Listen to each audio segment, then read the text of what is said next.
Well,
hello there and welcome. My name is Troy with the Reichert Mortgage Team. I am super excited to bring you some information. Thank you for stopping by. We really hope that this is going to be really important information for you to help you make some decisions later on down the road. We're going to be talking about some really cool stuff here. Now, just as a reminder, this is part two of my three-part series on mortgages, okay? There'll be another one coming along down the road in a few months. We will be sending out links to the previous one. And also remember that this is being recorded right now. So we're going to share this with you. You're going to get a follow-up email with a link to this recording. So don't worry about that at all. You can watch this over and over again and really digest it. So no worries at all there, okay? Part three is going to cover some outstanding questions potentially from here and another topic later on down the road. Really excited to bring it to you. Now, if you do want to reach out to me, I hope you do, please email me. My email is troy@reichertmortgage.com. That's Troy at Reichert, the word mortgage.com. Ask me anything. It doesn't necessarily have to be about this topic. I'm here as a resource for you, and I'm excited to partner with the Association of Graduates for this webinar and some future educational moments as well. Now, what are we talking about today? Well, good news. We're talking about using that career starter loan. We're going to talk about what that is and how you can supercharge your future by using that starter loan in real estate. Going to be really cool stuff going on here. You know, youth and real estate, perfect power team. I'm going to talk to you about that as well. My licensing information is down there. You can see my phone number is there as well. Again, please buckle up. We're going to have some good information here for you. Please proceed to the next slide.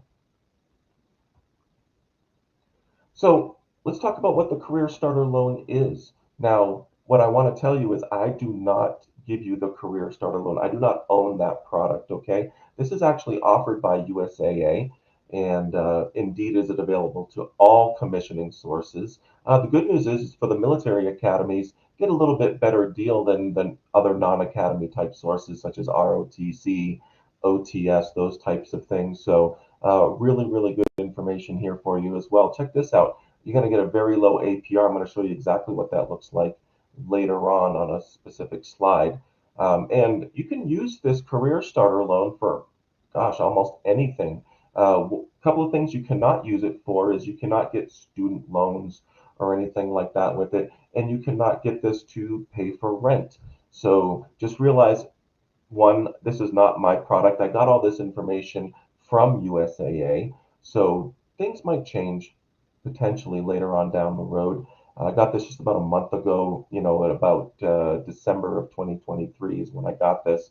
Now, if you want to get some updated information or confirm or maybe even apply for this career starter loan, you can call USAA at 800-531-4610. Get more information on it. I wanted to give you the highlights of it so we can talk more about it, but they have all the details as well. Okay, next slide, please. So for the military academies out there, here's some of the terms. Again, these were based upon the conversation that I had with them recently. This information potentially could change later on down the road, okay?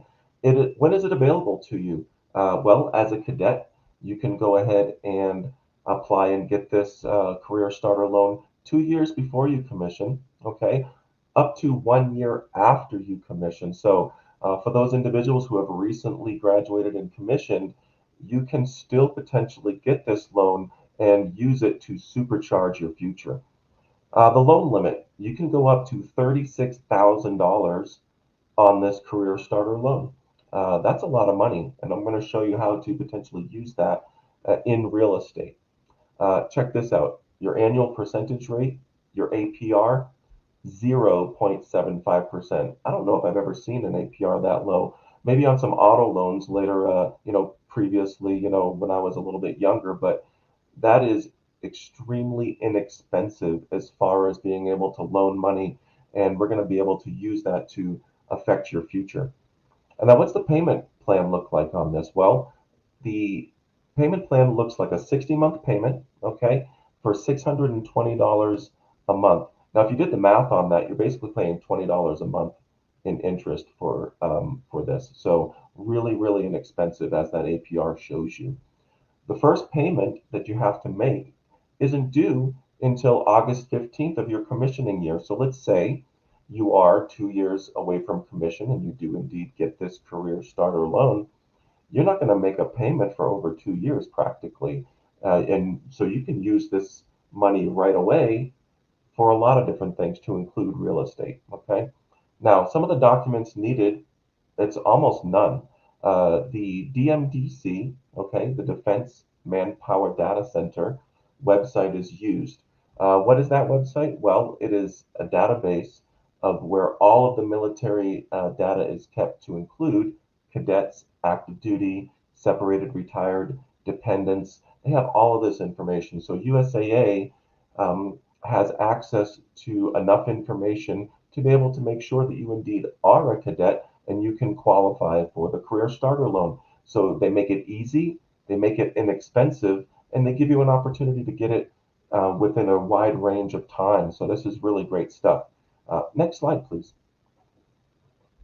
Well, what are the things that you might be able to do with this loan? Remember, in a previous slide, I said there's almost no limits to it except for student loans and paying for rent. And there might be a couple other things and potential changes later on down the road. But what I've heard from some folks is they've used it to go on a major vacation or a trip. We understand when you're at the military academy that one of the things you might not be able to do all the time is kind of get away from that military academy, getting out to see the world. That is an amazing opportunity. I think that that could be worthwhile for sure, and you want to consider that. A lot of people, buy a new vehicle, buy an auto, and they want to, go ahead and get that new car so they can travel wherever they are, if they are indeed, PCSing or going to their next spot where they're getting more education or learning on the job. Those kind of things makes sense. Maybe you didn't need a car when you're at the academy and you need one now. And that's not a bad way necessarily to do that. Maybe you want to do those things, but remember, those things aren't investments. They're not investments in your future. Okay? Real estate is an amazing investment in your future. How so? Well, as you probably know, vehicles are depreciating assets. That means that they normally lose value over time. Homes and real estate normally appreciate in value over time. So when you hear time in the market beats timing the market, what does that mean? The, the longer you own something in real estate, the less risk, and the more opportunity to increase your wealth over time. Some people want to time the market and say, well, maybe the interest rate is not where I want it to be, right? And I can understand that. That might actually be valid. Maybe you're not looking to purchase for another 3 to 5 years. That indeed could also be valid. What I'm trying to do is take those two pieces of information and include a lot of the other pieces of information to give you the best opportunity to take a look. Maybe you adjust your thinking, maybe you don't. But I think making a decision based upon one or two data points never works out. You want to be informed as much as possible so you feel like you're making the best decision you can at that moment. So that's kind of why, time in the market beats timing the market, right? We want to make sure that we're getting you all of that information. Let's talk about leveraging this money, this career starter loan to make you money. We all work really hard, right? We use our efforts, our mind, our bodies to go ahead and make money. We're doing that labor and all of that stuff, and that's really great. But the best way to affect your wealth position is to allow money to make you money. That takes no effort, doesn't have a toll on our bodies, right? So that's what I want to help you do and provide some ways to do that. Now, you don't have to take my word for it, okay? You can talk to other people. You can, people that have invested. I put my money where my mouth is. I am investing right now in real estate, and it's performed pretty well for me. I'm going to talk in more detail about that a little bit later, but I'm not just, putting lip service to this. I absolutely believe in these concepts. And again, I'll elaborate a little bit more later on down the road here in this conversation. Next slide, please.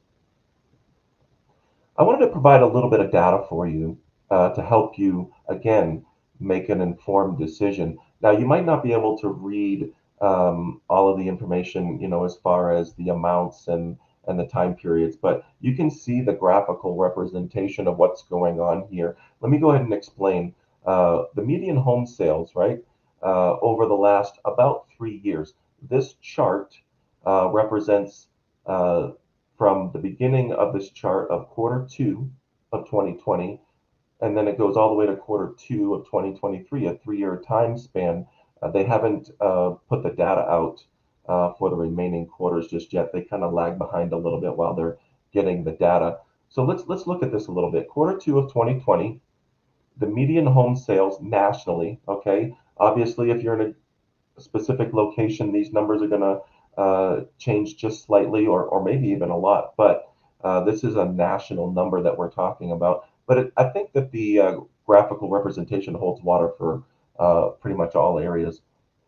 Quarter two of 2020, the median home sales price was about $320,000. Okay. Now you can start seeing that climb on this chart. The very top of this chart is quarter three of 2022. So a little over 2 years, the median home sales went from 320 all the way up to basically $480,000. That's a national change of $160,000 in a very short period of time. Now, there are ebbs and flows, right, to this market, and you're starting to see that. So after quarter three of 2022, you start seeing a little bit of a dip, a little bit of a decline, and it goes all the way down to a median home sales price of 420,000. Okay, so a loss of about 60, but we're still in a really good spot. We're still up 100,000 from quarter two of 2020. So if someone were to purchase a home at that time, at the beginning of this chart, and they saw all this appreciation, all this increase in the value of their home, but then they start seeing a little dip, that's very normal, very normal. And you can start to see right between quarter one of 2023 and quarter two of 2023, it starts to go back up again. People might recognize what was going on at that time when it started to decline. That was when interest rates started to go back up. This really sharp increase was when interest rates were very, very low. And then when they started to go back up, what happens? People can't, the affordability changes, right, on a home.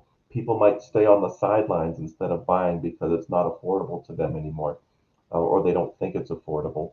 Now, they stayed on the sidelines for a little while, and rates, if you see them at the very tail end of this chart, the the rates were still pretty high, but buyers can only stay on the sidelines so long, especially our veteran friends and active duty folks out there. If they have the PCS or something like that, they have to move. So they're like, okay, well, I have to move regardless. So that's what you're seeing, that little bit of an uptick in the value of the home. It goes to about 410, 415,000 on the very right hand side of this chart. So I wanted to show you that because when you're buying a home, we want it to appreciate, and indeed it has done that. Next slide, please.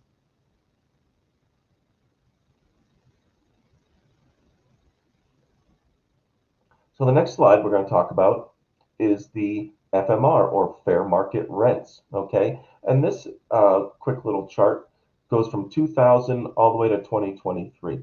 What I want to show you is how much rents have gone up as well. So when you look at 2000, the the average type rent you're talking about here is and structure is a 2 bedroom, 1 bath, maybe 1,000, 1,200 square feet.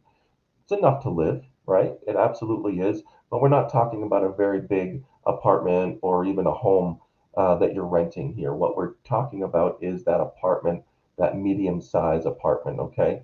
In 2000, the average, or excuse me, the fair market rent was $602, okay? You start climbing this chronological ladder on this chart, and you start seeing rents going up and going up and going up. Let's take a look at the very top of this chart at 2022 and 2023.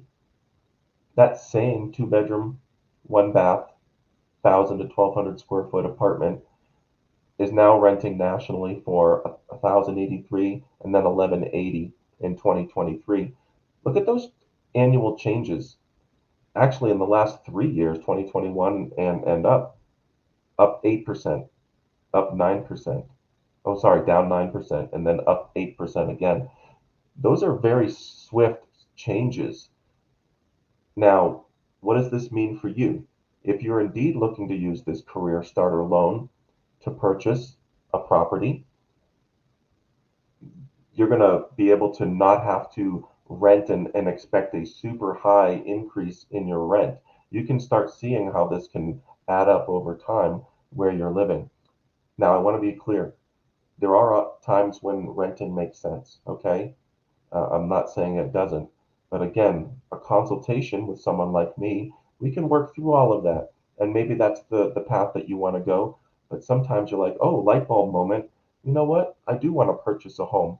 And because I want, that home to appreciate, I want to help my wealth and I want to stabilize my housing payment, because when you buy a home on a fixed rate, the only things that really change on a fixed rate loan are your property taxes that you pay and your homeowner's insurance. And they do indeed go up normally, but not nearly the amount and the percentage that we're talking about when you're renting. So we want to factor all of this in to make, again, that informed decision. Let's go to the next slide, please. Some more on some rental information here. Again, rent prices have increased 8.85% per year since 1980. Okay, consistently outpacing the wage inflation. So, you might get a promotion, you might get more money, where you're at. You might get a time and grade, time and service, or maybe you go from second lieutenant to first lieutenant, something like that. Um, a lot of times your rent is increasing at a higher percentage than whatever your increase is on your actual leave and earnings statement. So just realize that we want to try to stop those things from happening. Now, I will say this: the current fair market rent forecasts over the next year or two do see a plateau. So what that means is they don't think rents are going to potentially go up that steeply in the next year or two. But the general trend is, as you can see by this slide, is that they indeed do go up and outpace the wage inflation by and large over time. So now, I want to also mention property managers. Property managers, if indeed you buy an investment property, right? We got to fold their fee into the equation to make sure that you feel comfortable with how much can I pay for, how much can my tenants pay in rent? How much is my mortgage payment going to be? And what are my fees going to be? Property managers usually charge about 10% of the rents collected for their services. It might be a little less, a little bit more per property management company. But again, I have some investment properties, and my property manager charges 10%, very, very standard out there. So again, when we have that conversation, let's talk about all of that. Mortgage payment on investment property. We talk about how much you can get in rent for that property and what the fees, repairs, those things are. Okay? Let's go ahead and go to the next slide. So we've kind of gone over some data points here. What can you do to purchase a home? Let's go ahead and check that out real quick. Next slide.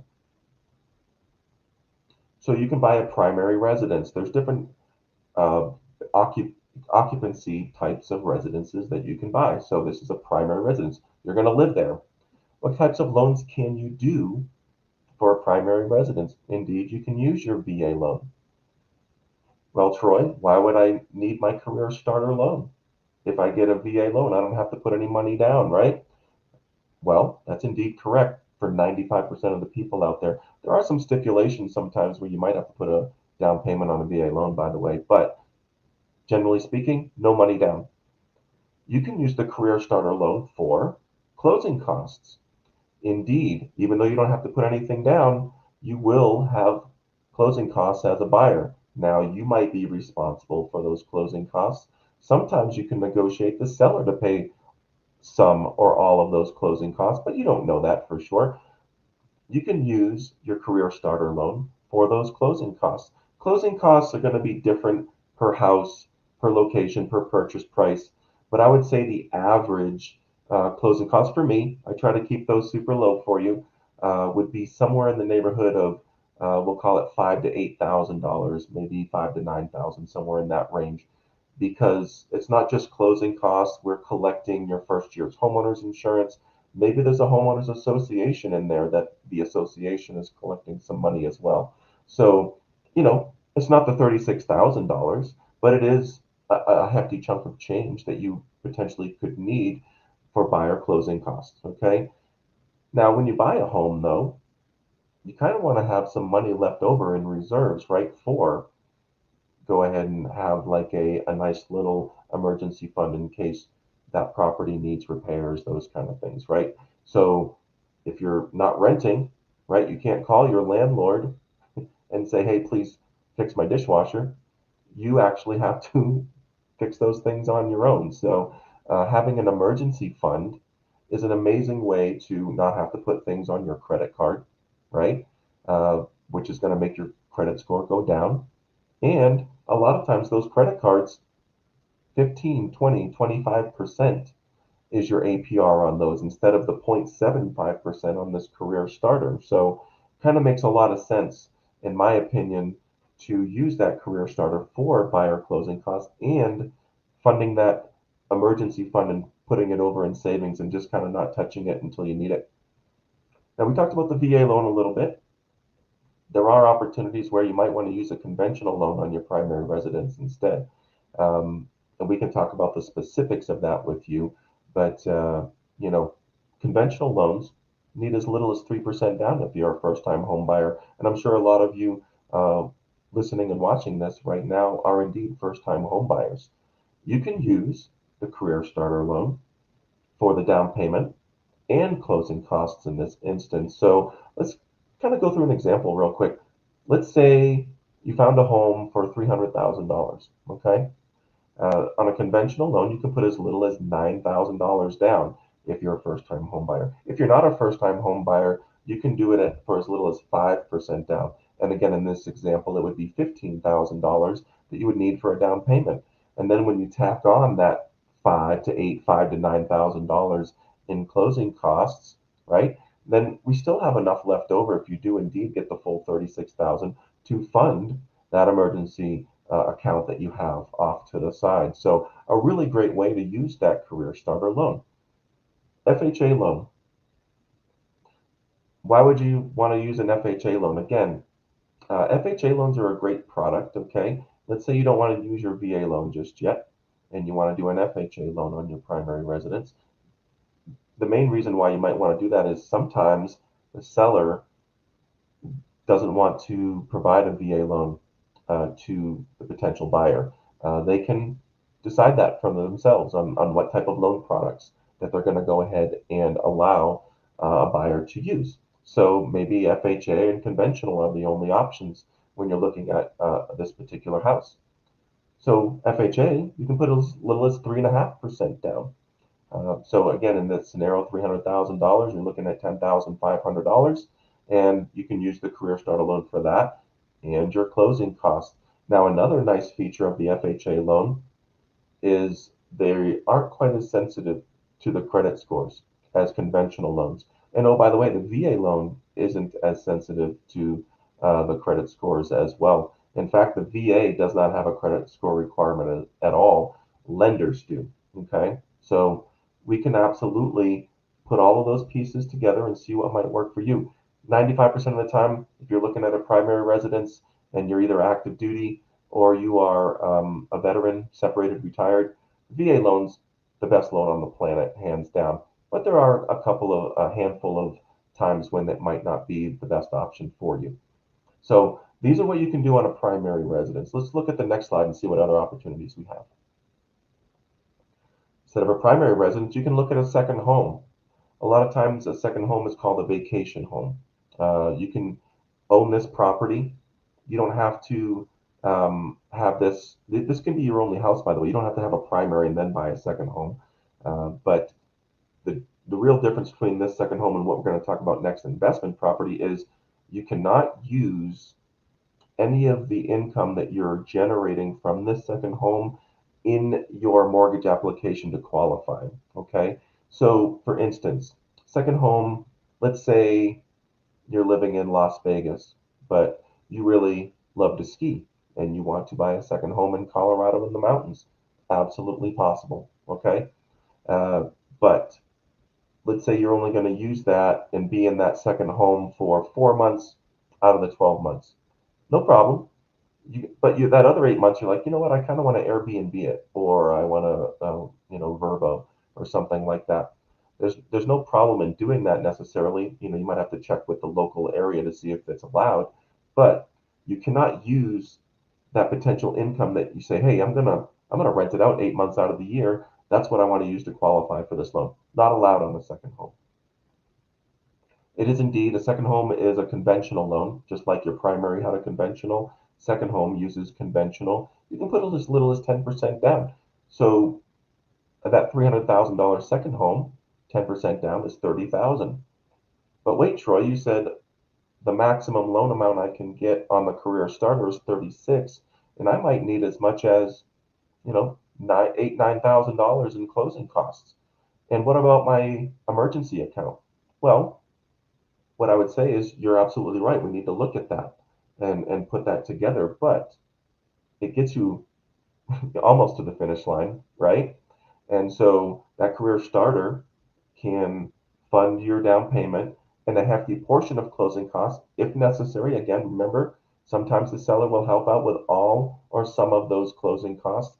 And then we just got to look at your profile and your asset profile specifically and see if you feel comfortable enough, uh, after you close on the home to have that emergency fund. While it's not required, I'm just trying to give you some recommendations, okay, on how I set things up, and we want to set you up for success every single time. So this is a really good program as far as buying a second home. Really good opportunity to do that. Let's go ahead and look at the next slide.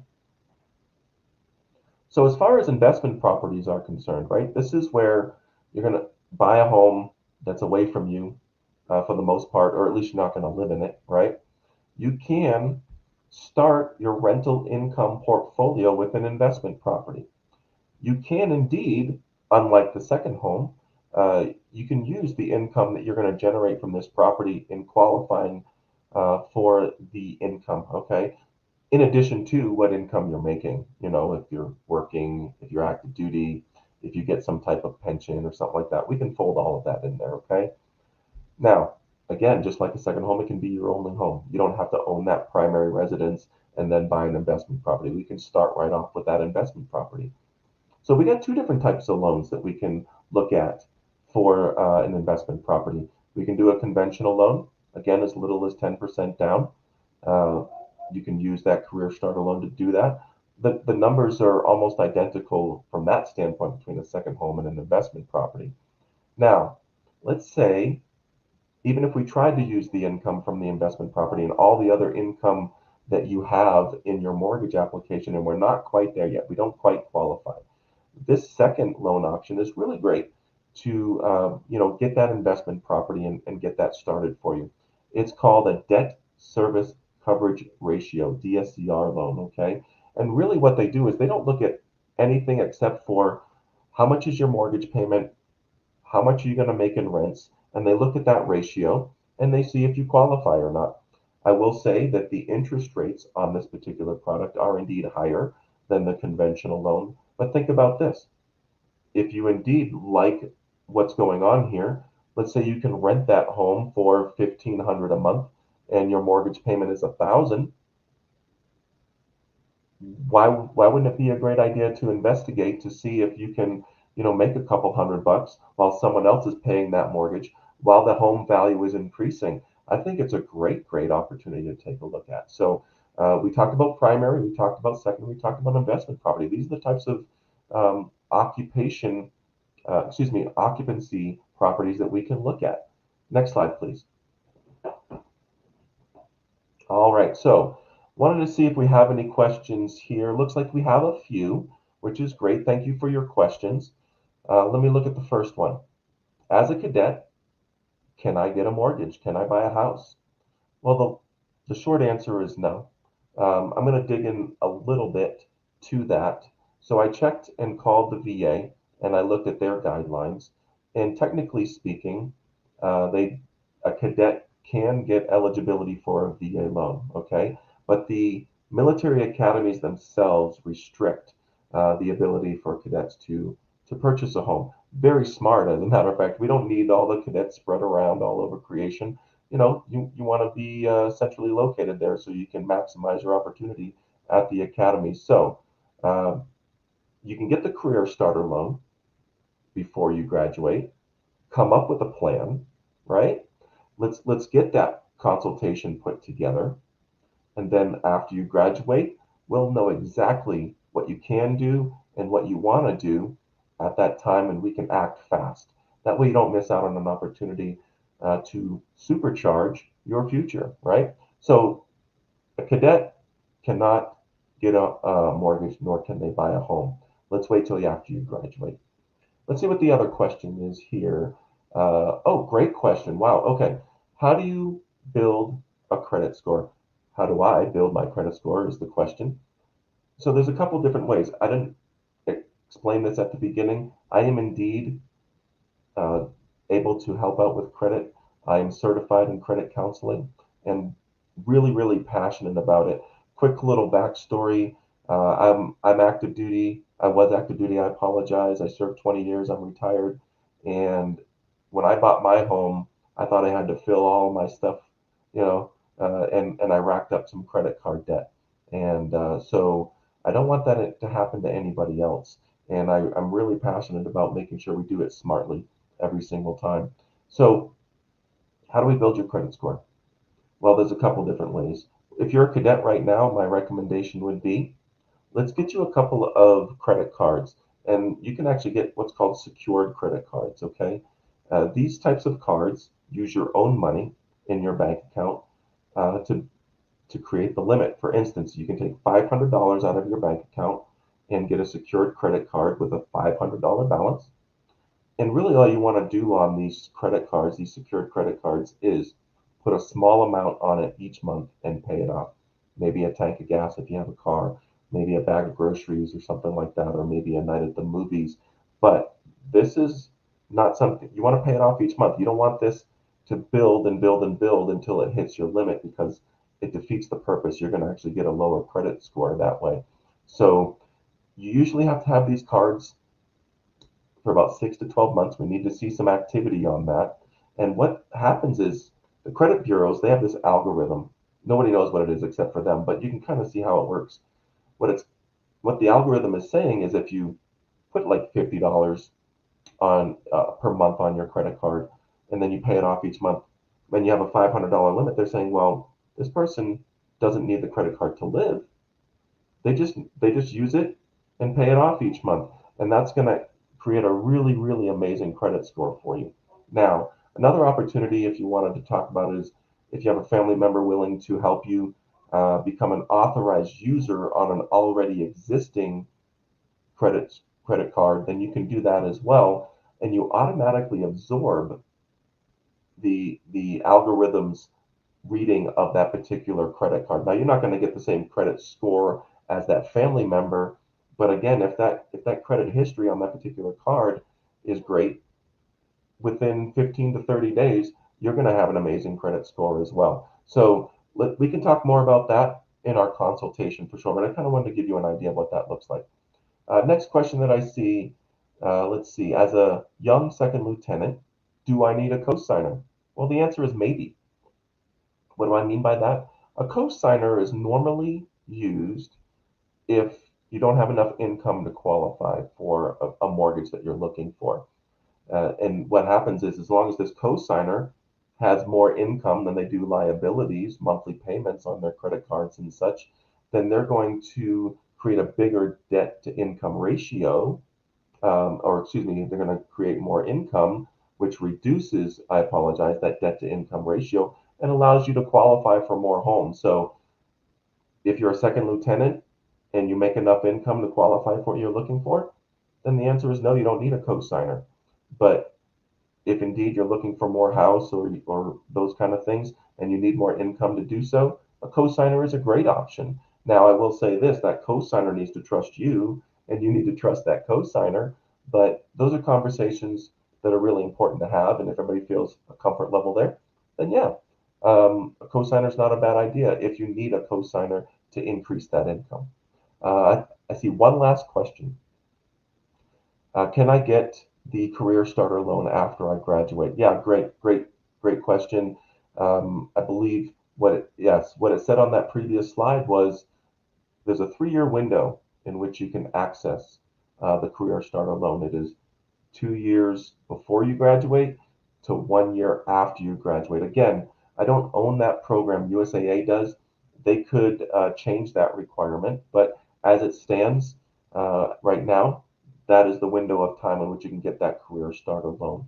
Looking to see if we have any more questions. Looks like that is uh, all the time we have right now, actually. So if you have additional questions later on from me personally, again, my email address is troy@reichertmortgage.com, TROY@REICHERT, the word mortgage.com. And you're going to again get the link to this particular information. And on that first slide has my phone number. So please, I want to be a resource for you. My goal every single time, and the reason why I partnered with the Association of Graduates, is to make sure that you get timely, accurate information every single time. There are some unscrupulous lenders and mortgage people out there. My goal is to protect you and to serve you in the best way that I can. Please contact me anytime, and I'll be happy to answer your questions. Looking forward to it. If you have any additional information that you need from me, I'm here for you. Troy with the Reichert Mortgage Team. Thank you.